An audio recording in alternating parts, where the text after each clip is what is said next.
این جوانان بلند و ناموس، جوانمردان شجاع وطن از شهر و ناحیه‌های کشور عزیزمان تاجیکستان صاحب استقلال نو دعوت شوندگان دعوت بهاری سال 2023 میباشند. در عرفه سالگرد جشن عید وحدت ملی در قسم حربی 45-85 کمیته حالت‌های فوق‌العاده و مدافع گردنی نزد حکومت جمهوری تاجیکستان ان همین طور در محیط عیدانه تنتنوار و چاره‌بینی بخشیده به قبول سوگند حربی صف کشیدند.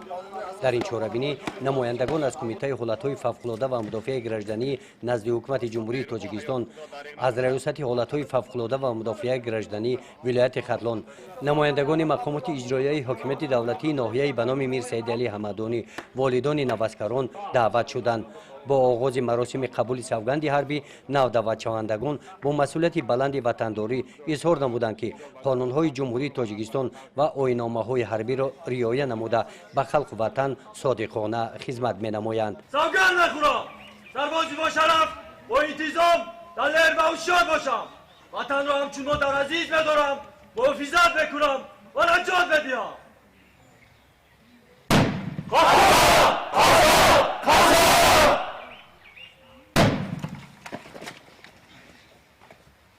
شما را برای قبول سوگند حربی تبریک میگویم. آزاد. من سرباز قطاری تورانов بهروز امروز در قسم حربی 45-85 کمیته حالت‌های فوق‌العاده و مدافع گردنی جمهوری تاجیکستان سوگند حربی را قبول نمودم. بعد قبول سوگند حربی در خود یک احساسات پیدا نمودم که این از گرفتن مسئولیت مقدس، مسئولیت حفظ مرز و بوم وطن خود در رگ می‌دهد. البته این یک مسئولیت برای هر یک سرباز یک وظیفه مقدس میباشد. من در اجرای این مسئولیت مقدس حرکت میکنم که صافدلانه صادقانه ادای وظیفه نمایم. با انجام مراسم قبول سوگند حربی به این مناسبت با حضور والدان و مهمانان جمع آمد تنتنوی دایر گردید. در این چهاره‌بینی نماینده کمیته حالت‌های فوق‌العاده و مدافع گردنی نزد حکومت جمهوری تاجیکستان، سپس جانشین رئیس ناحیه به نام میر سید علی حمدانی، همچنین کماندیر قسم حربی، والدان نوسکران، سربازان را به این روز خاطرمان تبریک نمودند.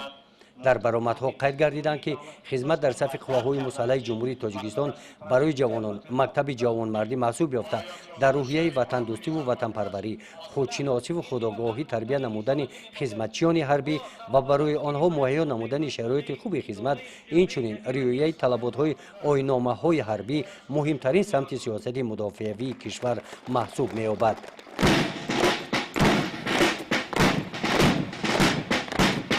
مرش تنتنوی با اشتراک هیئت شخصی نو دعوت شوندگان با آمادگی جدی در سطح بلند دایر کرده شد.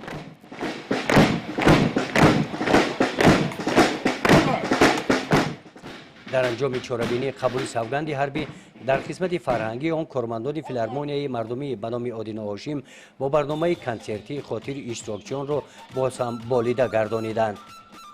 گزارش خواجه نظریف خدای نظر ظهورف از ناحیه به نام میر سید علی حمدانی برای برنامه اطلاعاتی نوید